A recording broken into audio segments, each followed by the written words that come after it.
The much esteemed Mark Huss, many of you will know him as the founder of Hiwatt.org. That's an essential resource for Hiwatt owners like myself. Mark, when did you start that site, and how long, how much work does it take to maintain it? Well, how long? Yeah, I know you sent me this question in advance. I meant to look it up, but it's got to be like 10 or 12 years now, at least, maybe more. Mm. I mean, when I created the site, you still created the site with like text editors. That's how old it is. So. But in terms of maintaining it, it's really not too bad. I mean, the one thing that's sort of ongoing is when people send me like entries for the registry, you know, and it comes in an email and I vet it, you know, because sometimes there's like some gobbledygook from a spammer or a hacker, but and sometimes there's a question about it, and if people are nice enough to put in their email, then I'll ask them a question. But otherwise, I just accumulate them in a file, and then you know, maybe once every 2 or 4 weeks, I'll update the site with the new information. So that, I mean, it's really not a lot of work to keep it up at this point. All the work has already been done. I mean, you know, since talking about things historical, you're not really, you know, it's not like you have to keep writing about the latest stuff. You know, it's like a guitar magazine where you got to write about stuff that's coming out every week. I mean, Hiwatt stopped evolving really around in the 80s, you know, so sure. Discounting, you know, whatever modern take there might be on it, but. For sure, for sure. And it's packed full of, for those who might not have visited the site, it's full of schematics, the Canada mod, tons of great historic photos, and of course the registry, which is really useful when you're trying to maybe date a Hiwatt. A lot of them have lost their serial plates, so you can date by the Partridge codes and the transformers, or the potentiometer codes, things like that. Yeah, it's basically just a lot of data. I mean, when I started, the only thing I had was, you know, the scratchy hand-drawn schematics you might have seen on the site, you know, if you're looking at a general schematic site. And I was interested in Hiwatts, you know, from a long time ago, because I always liked Pete Townshend live at Leeds, you know, and so my first experience with Hiwatt was when I was still in high school. A friend of mine had a Hiwatt stack. I don't know how or why, but he had you know, 2 412s and a 100-watt head. Wow. And I conned him into lending it to me for a, you know, a battle of the bands. And we opened up with Young Man Blues from live at Leeds.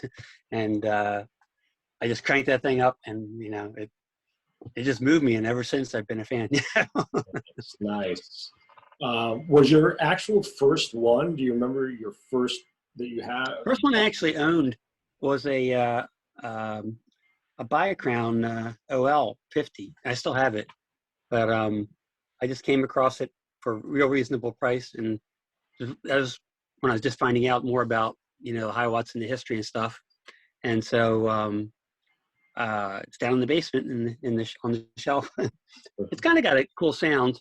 I mean, if you like the more overdrive kind of sound, you know, because the Hiwatt's traditionally clean until you really make it blisteringly loud. But it's not a bad sound, but it's not like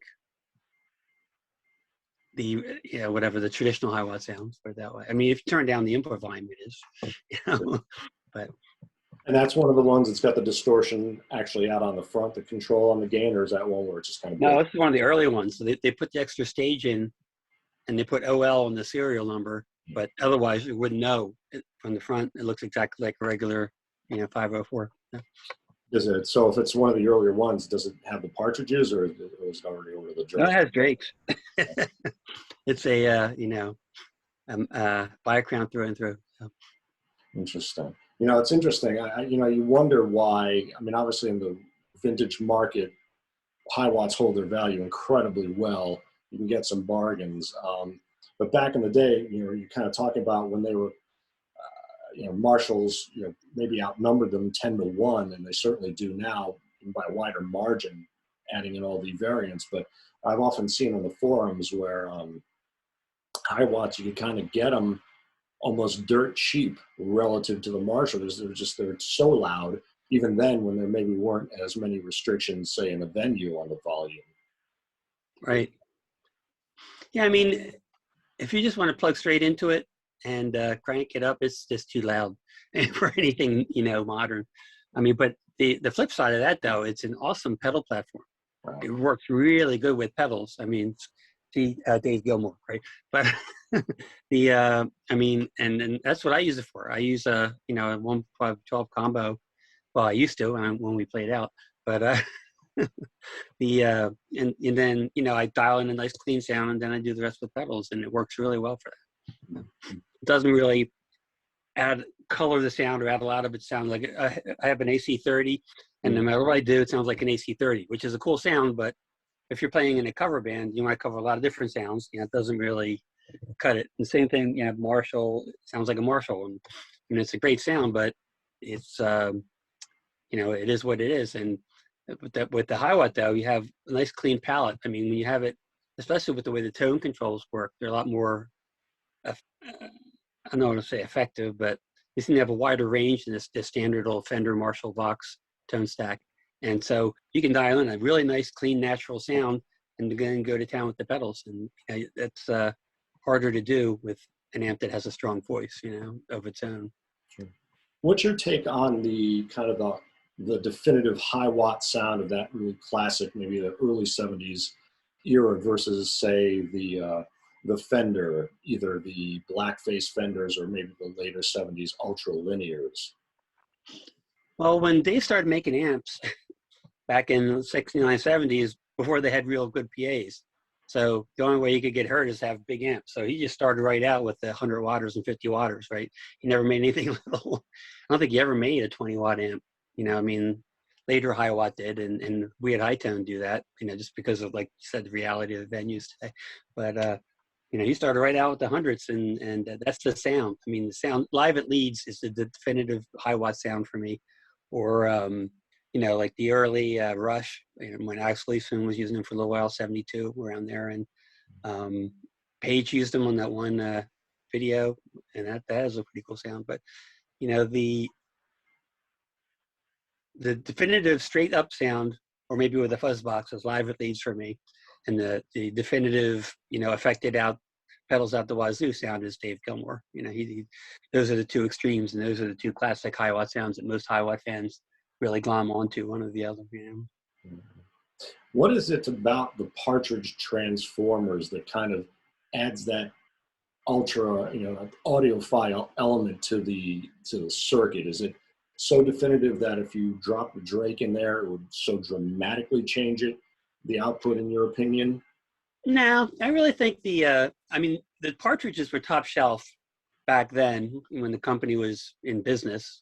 It was like hi-fi transformers, that you might use in a stereo or something. So the transformers didn't add a lot to the sound. They were very transparent and high fidelity, and what went in came out, with not a lot of change. And I think that was, again, part of the transparent, gun-colored Hiwatt sound that we all know and love. Now, other people can make good transformers. So, if you got another high fidelity, transformer and put it in there, it probably sound just about as good, and you'd be hard pressed to tell the difference. For my 2 cents, the biggest difference in the Hiwatt sound is the circuit itself. I mean, you can put in different transformers, you can use different tubes, but it's really the circuit that Dave Reeves came up with that gives it that characteristic sound, and the big headroom, and the whole ball of wax. Now, and you mentioned that you work at High Tone. How long have you been with High Tone? We founded the company. Clayton Calloway and Glenn Reeves and I founded it. Originally, Clayton started selling parts and helping people who wanted to DIY build their own, Hiwatt clones. That got really difficult supporting people, and my amp doesn't work, or so Clayton got the idea to start making amps. So we formed this company and started making the high tones, and Clayton is such a stickler. I mean, he annoys me sometimes. Like he has like no time of day for DIYers or you know, other people making Hiwatt type amps. You know, he's like such a purist. I mean, you know, he at one time had like, you know, I don't know, dozen or dozen and a half Hiwatt heads and a dozen Hiwatt cabinets, and like he had every kind of speaker. And I mean, he just really knows it inside and out, you know, from an ears point of view and a hands-on point of view. So he pulled me in for the, you know, the engineering side. And so we formed this company and started selling the amps. And, you know, the whole, from the get-go, it was all about making it as true as possible to the original. I mean, not just like buying transformers and slapping Partridge stickers on them, you know, to make them look good or, you know, anything like that. We get our transformers from Haber, we get our parts from different places. So recently we had like a mustard, you know, option if you wanted to actually put whole mustard caps in there, like the originals, but they're getting hard to find now, so we stopped doing that. But you know, the construction techniques, I mean, I don't know if you saw on the side of a iTone, but Clayton just does this amazing work. I mean, you know, Dave Reeves would be proud. He really, I mean, it's just so precise, and he really does a good job. And so it's just all about doing it right, you know. And we don't make much money at all. You know, it's not a profitable thing. It's just, but you know, we do it for love, really, you know. And that actually brings up a point that I just kind of, you know, as you study, if you start hunting for these vintage amps, you look at the clones, you know, in the Marshall world, it's always like, yeah, it's a Marshall, but better. But with a Hiwatt, it's always, we replicate it or try to replicate it to the T. And you've got the actual, you went to Haber transformers. Yep. Yeah, I mean, we work with Phil and Haber to get the transformers right, you know, so they're, you know, exactly like we wanted them. We work with a guy over at Eminence. Unfortunately, it's not there anymore, but we went through all these iterations to get these speakers that sounded just like, you know, everybody's favorite Fane. We used to have these little Hiwatt conventions, you know, out in Indy, and every year we'd have like a taste test or whatever. We try all these different cabinets, different speakers in them, and this one cabinet was always everybody's favorite every year. So that was the speakers near what we modeled the original DRF speakers that we use after. And you know, it's a really nice sounding speaker. It sounds a lot like a old Fane did when it was new. Sure, yeah, Right that way. And you know, we have a couple other models now that from other, you know, different kind of Fanes that happened over the year, including the ones that Dave Gilmour is famous for using. And because people, you know, want that we've created, that was the hardest one. Went through so many iterations to get that crescendo thing going, you know. Oh, it's really good. He really came out good. But I mean, that's Clayton. Clayton he builds the amps, you know, he runs the business, he's the majority owner, and he has the retentiveness about everything. You know, he doesn't cut any corners, doesn't settle for second best anything. You know, we make sure it's really right before we put it in our stuff and sell it to people. Interesting. And I saw it was actually, I think he was cutting his own turret boards even. He's, you know, it's oh yeah, cutting and drilling them, staking the turrets, you know, the whole 9 yards. We really do it, you know. So how do I mean, we get the chassis fabricated, we get the cabinets built, you know. We don't like, we started out doing everything, but that was just too much, especially since, you know, it's a real small shop. So, but I mean, all the construction and soldering and wiring and everything, that's all done by hand. Yeah. the Fane speaker to my ear, or yes, I mean the SA212 that you rewired for me, those are original Fanes, and the DRFs are the original speakers that you're talking about that copy that. It seems like they really darken and thicken the sound. Is that kind of the intent, to kind of balance the brightness? Yeah, I think so, because the Hiwatt can be a little bit bright if you're not careful. I mean, if you turn up the treble in the presence, it can cut, you know, like a you know, like a Telecaster through a Fender. And so, but I think when Dave was designing the circuit, he voiced it for the speakers he was using, you know, so they sort of go hand in hand. You know? And you were actually you were quoted in Dave Hunter's book, British Amp Invasion. You talk a bit about the circuit there. He talks about the circuit. There's no cathode follower in there, correct? No. No, Fenders don't have cathode followers either, nor do Hiwatts for that matter. But yeah, yeah, Dave's a good guy. We communicate once in a while. The tone circuit in a Hiwatt isn't like anything else. I mean, it has 3 knobs, you know, treble, bass, and mid, and it's sort of, if you look at a schematic, it kind of sort of looks like a Marshall Fender stack, but it's not really. And I mean, as you know, the range of control on the mid-range particularly, it's not just like cut and more cut, you know, like a a typical tone stack. It almost seems like it boosts it a little bit. You know, it gets it up close to flat, and same with the bass and treble. They seem to have more range, and I think that's what Dave came up with. I mean, if you look at the really early Hiwatts, the very, very early Hiwatts, the very beginning ones, had like very Vox-like tone stacks. So I guess, you know, that's, he was looking at that. And then later on, the 3-digit ones had sort of Marshall-y kind of tone stacks. So again, you know, he's looking at what was around, but then he landed, I don't know, around a serial number 1,000 or 900 or something. He landed on the current stack, and it just, you know, hit all the right buttons. You know, it just had its own sound, gave you lots of control, and, you know, give you I mean, it's a really lossy stack. I mean, all passive tone stacks are lossy, but it's a really lossy stack. So that's why there's an extra stage in there, and it's still a real clean amp. It's not an overdriven amp because, you know, the tone stack eats up a lot, but, you know, the trade-off is you get, you know, more control and more range.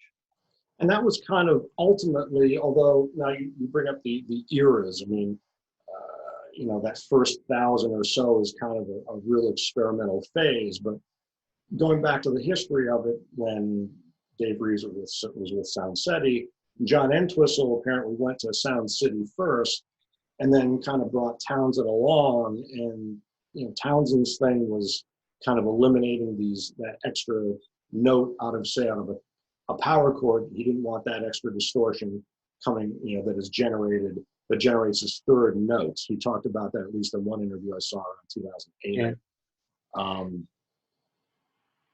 So your take on that, I mean. Well, yeah, I mean, he's talking about harmonics. When you distort, when you put together 2 unrelated tones and it gets distorted along the way, you get harmonics. And sometimes it's consonant and sometimes it's dissonant, you know.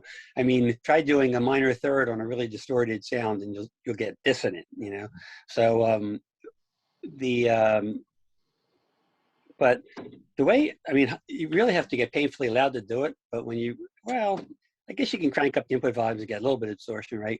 But if you crank up the input volume and crank up the output, you know, to about half, it's a combination of the volume and the way it just distorts a little bit and punches. You know, I think that's the thing that Pete liked so much back in the day when they were amplifying themselves, you know, because he could like do the wang and it came right out. It didn't go boo, you know, like it would on a Vox or a Marshall, you know. So and that is, I think, you know, why he was with him for so long. You know, now he gets to use Fenders now because, again, he's not using big amps anymore. But he used the Hiwatts for a long time, even after Entwistle switched away to start using Suns and different things, you know. Wow, right. Yeah, up until that last tour, 82, well, the first last tour of 82, where he's using the Mesa cabinets and the Shepherd Pelham, he's got this really big, buoyant sound. It's really incredible. So let's see here. I wanted to kind of go through some of the,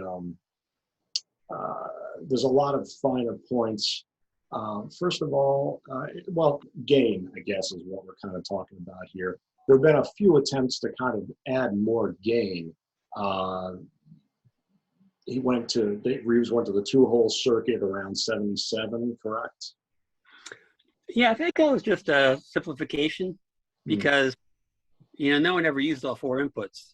And I don't think anybody thought of like jumpering, until later on.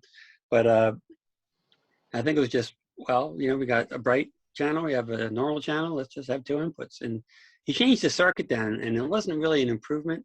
That's that whole fizzy thing, I write about in the one article on the site.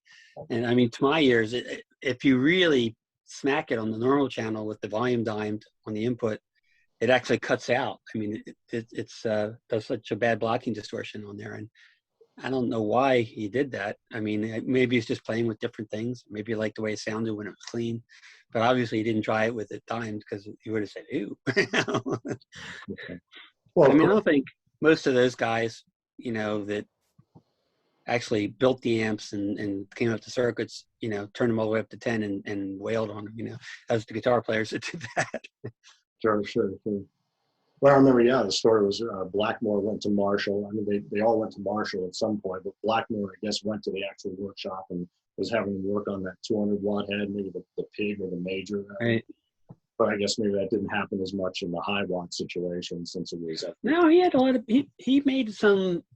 He made a few amps that were customized for people, and he built them for people like. I mean, people would come to visit his garage, there in outside his house where he's building them, and he built them for people. I mean, he did the Who ones and Jimmy Page ones, that have the custom stuff on the engraving, and so yeah, I think he wasn't averse to doing that. Just that a lot of people didn't think of doing that back then. It wasn't like commonplace. Now everybody's, oh, can I have this? Can I have that? Can I have this? Can you tweak this?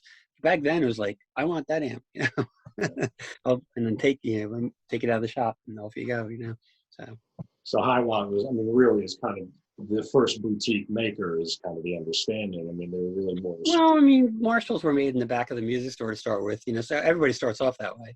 But then you get to a certain level, and then you're manufacturing, right? So. Then there was the Canada mod for the heads that were exported to Canada. Was that one partly safety or partly just trying to chase a little more gain there? There's 2 things for Canada. One, at one point, the electrical code got strict enough that you couldn't have a plug hanging off the back of the amp that had like 240 volts on it, right? So the one mod that they did at the factory was to take out the voltage plug and hardwire it for 110 or 117 or whatever, and ship it to Canada. And Canada would look at it and put a Ontario Hydro sticker on it, the electric company, and they'd be able to sell it in Canada. But then late 70s, the importer, the place that was importing all the Hiwatts into Canada, saw all these hairband things sort of happening, and then the metal things, and the JCM 800 phenomenon. He said, I'm going to tweak these Hiwatts to make them sound more gainy. So he, his tech or somebody came up with a mod where you take the output of one channel and stick it into the other channel, and that was basically the mod. And it just sounds like so fizzy. And I mean, I fixed a couple, or I've undone a couple of them, let's say, and I try them, and I mean, if you crank it right up, it oscillates, and I mean, you can get a good sound out of it, I guess, but it's also real trebly, because you have the bright channel going to the normal channel. It's just, I mean, the Hiwatts don't really need more treble, right? So yeah. I think what they did with the OLs were a lot better. We're basically just adding another stage in the middle to give it more gain, and that was a more balanced overdrive sound, So I've understood that when they came out, when those heads come out stock, you've got the essentially the 4 preamp tubes. You got the one over here on its lonesome, and the 3 on the side here. In the middle is the phase inverter. Yeah, the phase inverter is the one in the middle of the 3. Mm-hmm. He made PA heads with the same chassis. So that's why there's 5 holes there, because in the PA heads, they used all 5 for the tubes. But yeah, and just the way the circuit was laid out on the turret board, it was more convenient to put the PI in the middle there, the middle of the 3. And also, the outputs then can go straight across the middle to where the power tubes are. That's supposed to have them go or do an end around, where the power transformer is and whatnot. So. And so they ship with an a 12AT7 in that PI position? Well, they probably ship with an ACC 81, but yeah, 12AT7 is the same thing. But you can, yeah, and if you put a 12AX7 or a ECC 83 in there, it's a little bit more gain, and that's what some people do, and it doesn't sound terrible, you know. But the original was an AT7 or an 83. You know. Is there any difference in running at 105 volts versus 115 volts to your ear, or is there any issue with running either or? Well, it'll be a little bit more gain because the higher voltage will make the preamp stage have a little bit more gain, but and you're starting to stress the output tubes. Well, I guess yeah, if using the EL34s, you're probably all right because they're good for 800 volts, or at least they used to in the good old days. Because like most amps have 450 volt or 500 volt caps, and you're already running at like 497 volts on modern voltages, so it's always a dicey thing to do that. But the way the Hiwatts are, there's two stacked 350 volt caps, so really there's like 700 volts of cap, voltage available. So you could put it on one of those 5 or 100 or whatever it was, and see how it worked. It really shouldn't blow up anything, but it's just, I don't know. I don't know if it's really worth trying. What about bias pots? Adding bias pots? Would you automatically go ahead and do that? I usually recommend it just because the tubes you buy nowadays aren't the tubes they used to be, and they have different bias requirements. And the fixed bias from the original, DR103 is just too hot for most modern tubes. I mean, you put them in, they start red plating a lot of times, or if not, they're really stressed because they're close to red plating. So I have,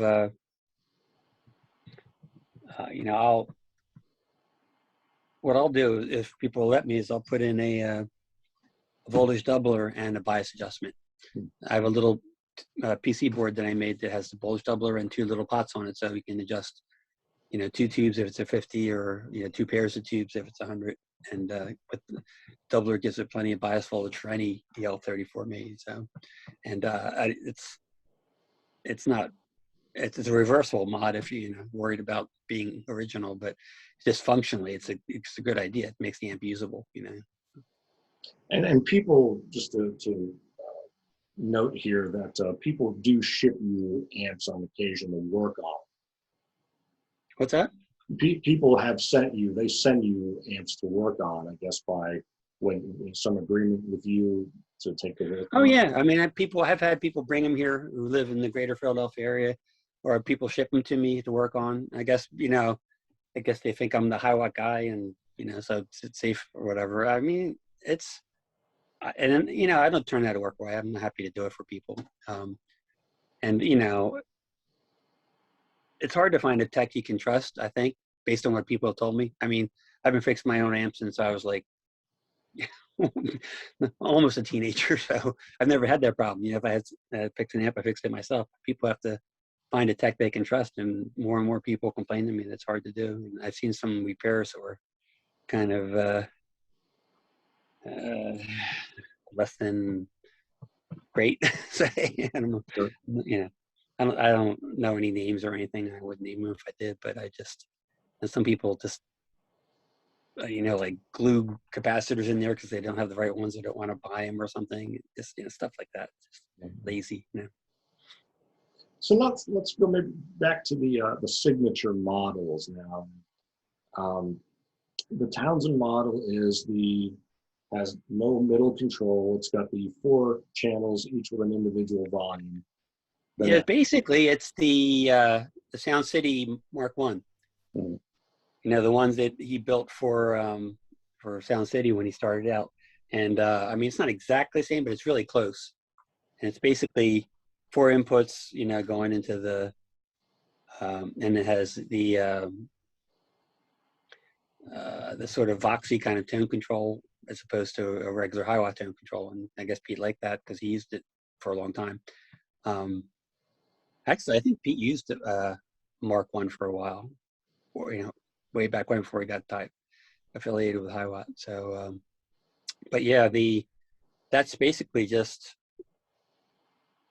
a take on the PA head. You know, so it has 4 inputs and 4 volume controls, and there's different coupling caps on the channel. So, you know, some are brighter than others, so you can use the volume controls to mix and match if you jumper, you know, inputs. But So I never really cared for it. You know, I played around with a couple of them, and it just wasn't my thing, you know. that's interesting, because on the regular 504 or 103, you've got the 2 high outputs and the 2 low outputs.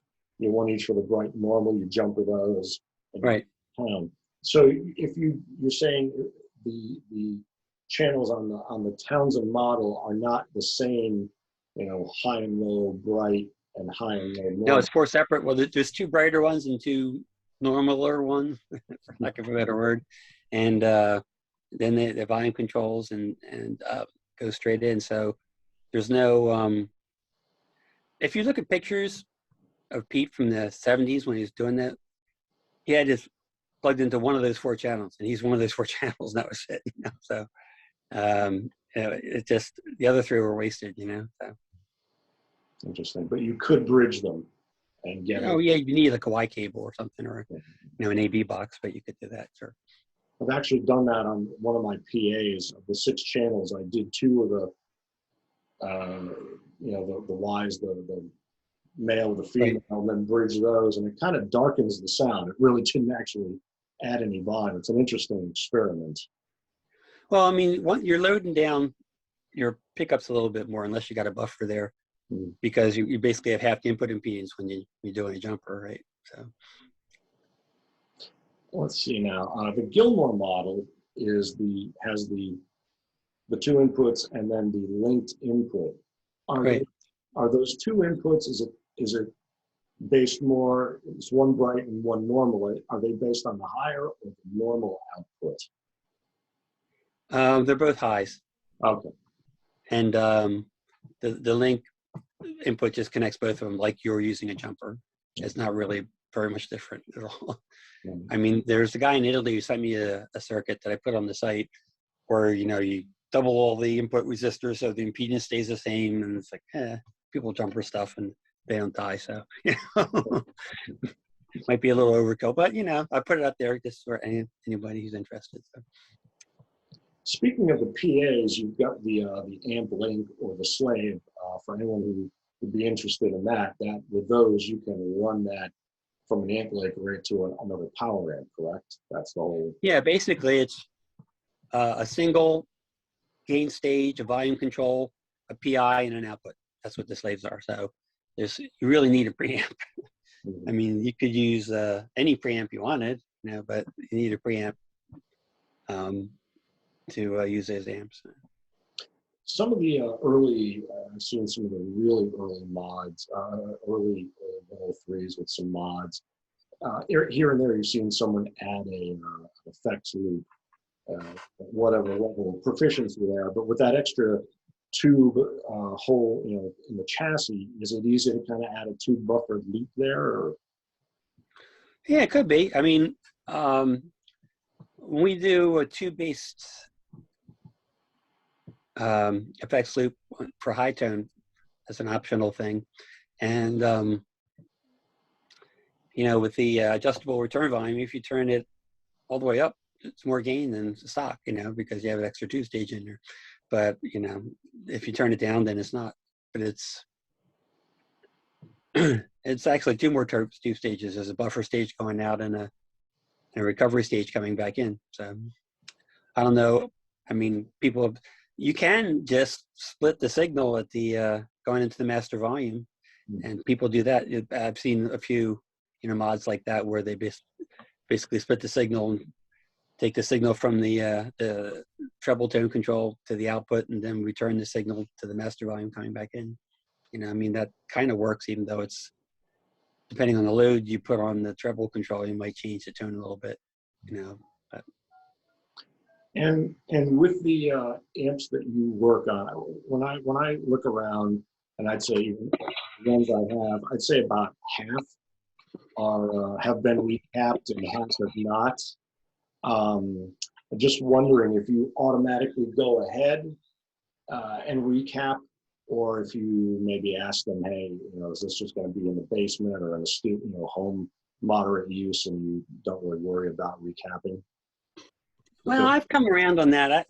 If the caps are okay, they test okay, and there's no sign of leaking or bulging, I say, yeah, you know, say la vie. But if it's starting to bulge, or if there's you know, any sign that it's getting near the end of life, or you test it and the test's, you know, a little bit off, then I definitely recommend recapping. And I have my most classic amp is like a 71 DR103, and I recently recapped it because the caps are all getting bulgy. You know, so I'm not, you know, dinky about original caps or anything. You know, they're just parts, and the amp will sound more like it did originally with fresh caps than it will with tired old caps. You know? Of today's tubes, we talked a little bit about, you know, adding the bias control and you know, having to kind of tame things down a bit, given that today's tubes aren't quite up of the same caliber. Do you have any preferences, whether repro, Mullards, or tube amp doctor, any particular? It keeps changing. For a while, I was liking the Chinese EL34s because they had a good sound. They were pretty sturdy, but then they got kind of flaky. The Mullard branded ones are just, you know, Russian, made at the Svetlana factory, or not the reflector factory, I think. And they're sturdy, you know, they don't sound bad, and they're sturdy. They're not, that's not a bad choice if you want to, you know, retube your Hiwatt. And obviously, there's now more pedals than ever. I don't know if you caught the pedal movie or the pedal musical over the weekend that JHS pedals did, but pedal mania is way out of control. Yeah. I'm just wondering, out of all the transparent overdrives and boosts, are there any that seem to work particularly well with the Hiwatt circuit? Nah, I mean, they all work well. I'm a fan of the whatchamacallit, the golden one with the unicorn on it. Oh, yeah. The Centaur, yeah. Centaur, that's it, thanks. Yeah, yeah, or its clones. You know, I like that a lot, and I use one of the J Rocket ones. But you know, Tube Screamer, or I know one thing that works really well is the Super Fuzz. You know, because Pete used one of them. You know, so if you want a good doom sound, get a wall of Hiwatts and a Super Fuzz, and you're there, man. Speaking of excessive volume, just for the record here, 100 watts and 50 watts. You know, 50 watts is not half as loud, right? It's about a 6 decibel difference, so it's more the headroom involved. Probably closer to 3. It depends more on your speakers than your than the wattage. But yeah, it's. I mean,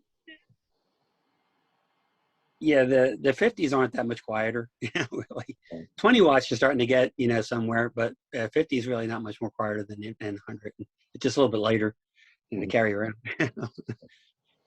And so on and up to the 200 and 400. It's maybe. Oh gosh, yeah. I had a 400 here once.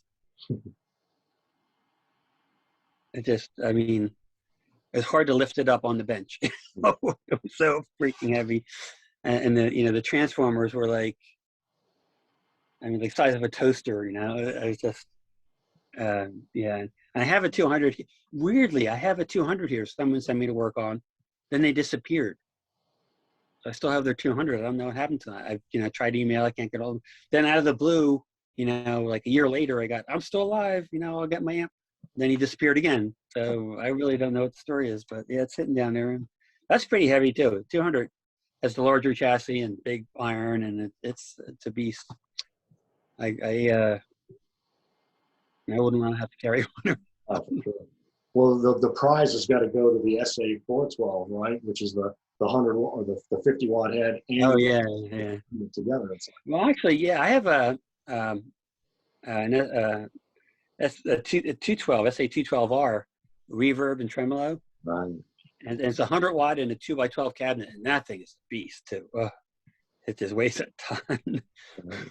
But it sounds awesome when you crank it up. You know, it's kind of cool. The reverb and the tremolo is not something you associate with Hiwatt, of course, but it's kind of interesting. Yeah, there were. I've seen on Reverb, Midnight Oil had sold one for, I guess it ended up about roughly 300 US dollars, but it was a 79 Yeah. SA212 with a reverb tremolo. Not many of those on the register, I imagine.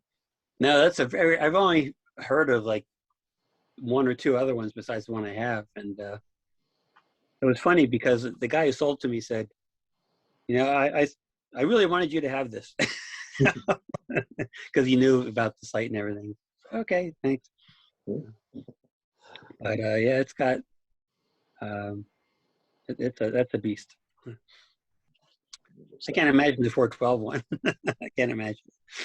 Needs dolly to move it around. Oh, for sure. Well, it's like the original Marshall cabinets where it's just the one 8x12 kind of thing. Yeah, right.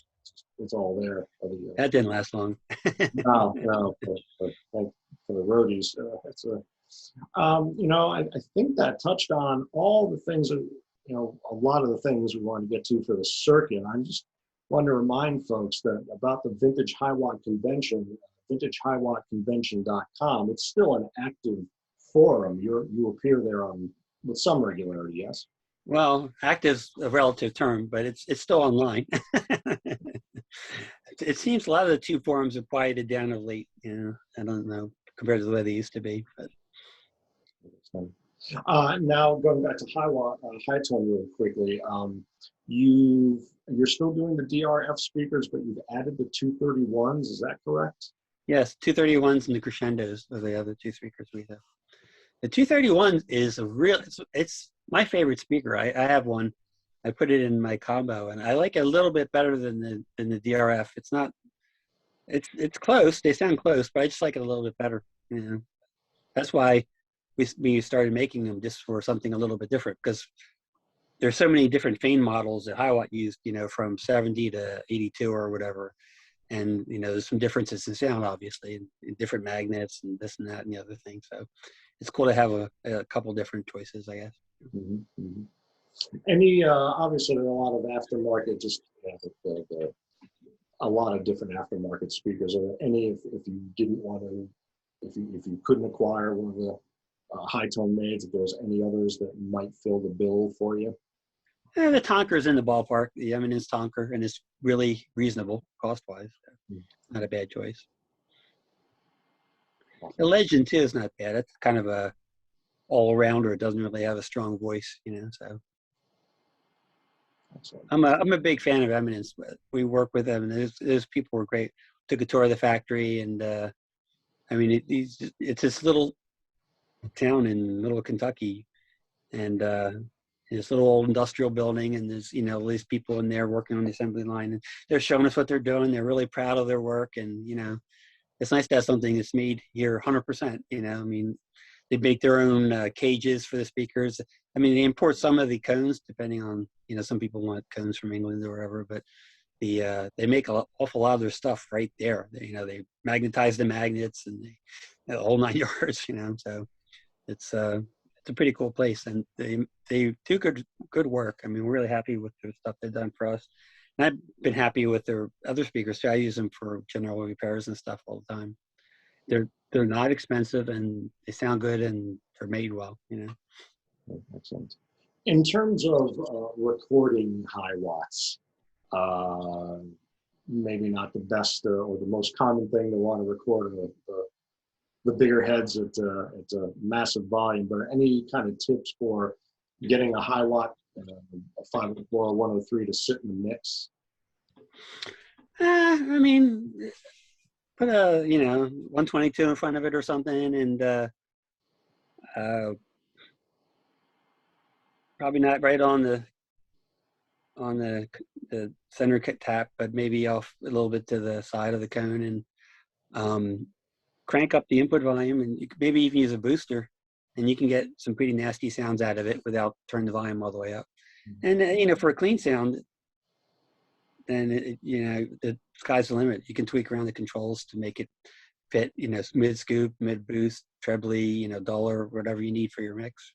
So it's I keep saying this, like, but it's really flexible. You know, you can really get, even though it sounds like a Hiwatt, you can get a lot of different sounds out of it, more than just one sound, you know, by just playing with the tone controls.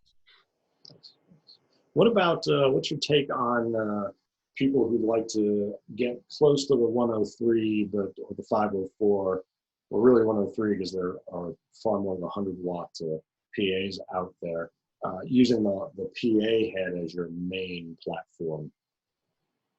Nothing wrong with that. I mean, you know, if you plug it in, it sounds good.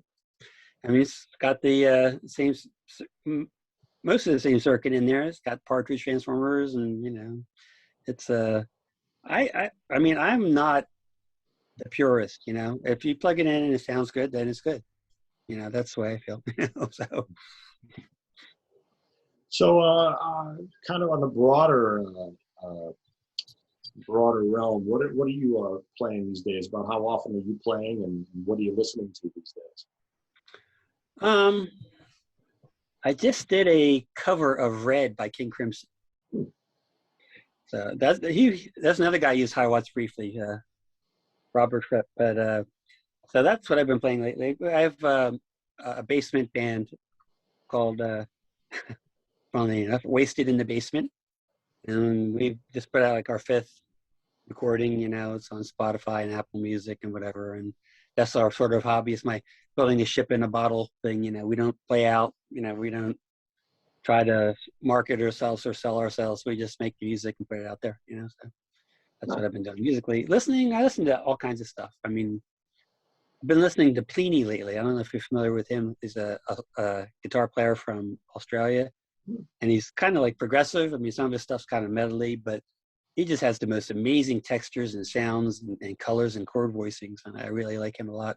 And I'm a fan of old prog, you know, so I still listen to Gentle Giant and old Genesis and Yes and all that kind of stuff, and King Crimson, of course. And you know, I like some modern stuff too. I mean, I just put on Spotify and listen to, you know, your the release mix for this week and see what's new. And you know, I skip past some of them, like we all do. But you know, try to keep my ears open and listen to a bunch of different stuff. You know? Excellent. Well, Mark, thank you so much. It's been a real pleasure and super informative. I hope Hiwatt aficionados who have some questions got them answered today. I think they did, and if they didn't, they should really poke around hiwatt.org. There's a lot of good information about how to undo the Canada mod, for instance, and just some of the cool photos from the highlight era with the interesting script logos. And I think there's the plexiglass head on one. Yeah, some of those older ones are kind of interesting. That was supposed to be an experimental period or something, because there wasn't a lot of them. I think that one guy, the collector, had all of them in that picture of the stack of 6 of them or something. I think that's probably all there were.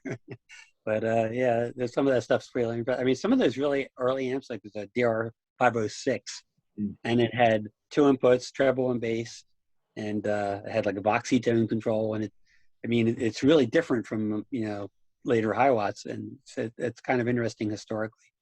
And the 3-digit ones with the Marshall tone stacks, they kind of really scream if you crank them up. They don't sound quite like a normal Hiwatt. So that's an interesting thing too, you know. So it's all good. You know, it's all good. Nice.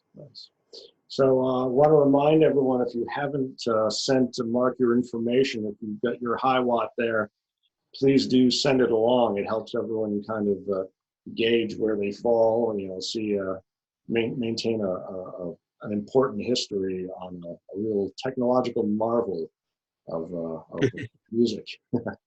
Yeah, the most useful thing is just dating stuff. Like you'll find, you know, a string of serial numbers, and it'll be accurately dated. Someone, you know, use the pots or whatever to date it, and then someone will say, "What year's my amp?" I say, "Well, look in the registry, you know, find when it's close, and you'll know within a year or so, you know, what year it is." And it's really helpful that way.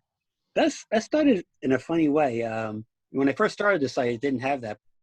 It just had some pictures and some schematics, and some guy wrote me and said, "You know, you should start a registry." I said, "A registry?" He said, you know, like, I belong to an MG owners club, and there's a registry of all the MGs. And they said, you should do that for Hiwatts. And I said, okay. So I started doing it, and it's grown quite a bit, and it's turned out to be, you know, useful information for historical reasons and for dating reasons. So I keep it up, and, you know, I still get, every week I get one or two more, you know, so keep building it. I actually owe you one for my DR203 number 3708 with the KT88s, quartet of those. Any thoughts on the difference between the 203s with the 4 KT8s with the 6 34s? I like KT88s because they're beam tubes, and I'm a huge beam tube fan. But sound-wise, there's probably not a huge difference. I mean, it's so freaking loud. You're not gonna be able to. But I've always loved KT88s. I have actually a Fender PS300, which is, you know, one of Fender's monster amps, 300-watt amp, and I put KT88s in it because originally it had STR 6550s you can't get anymore, and, you know, stock 6550s aren't really up to 700 volt voltages in there, so it's kind of like a Fender, you know, DR201. So I put 4 KT88s in there, and then it sounds great. Yeah. That's nice. Actually, you know what? Just it reminded me that there's a theory about the Partridge codes on the Partridge for the. For dating them, yeah. And right, there's the top code, the bottom code. The bottom code, there's some of them start with a G and a 9, and then most of the others start with an H followed by a 0 through 9. And the theory is that the G stands for 1969, the H stands for 1970 and so on and forth. Yeah, yeah. I don't really understand that or have it completely figured out. If I did, I would have it from the site. But I know some people have gone around with that, and there's been some some investigation and some corroboration. So one of these days I'll get a straight story from somebody who's figured it out and probably put it on the site. One thing I never bothered doing. So one of these days. There you go. There's plenty of time there. All right, sure. Thank you again so much. Really appreciate your time as always. You're doing great work for the community, and again, you know, you're very available. You've been very open about your expertise. So we all thank you so much. Thanks a lot, Jeff. I appreciate it. Appreciate you, you know, talking about this, spreading the good word, and it's you know, keep cranking those Hiwatts. Thank you, sir. Hey, have a great evening, and we hope to speak with you again here on some Hiwatt topics. Sounds good. All right. Have a good night, Jeff. Thanks, you as well.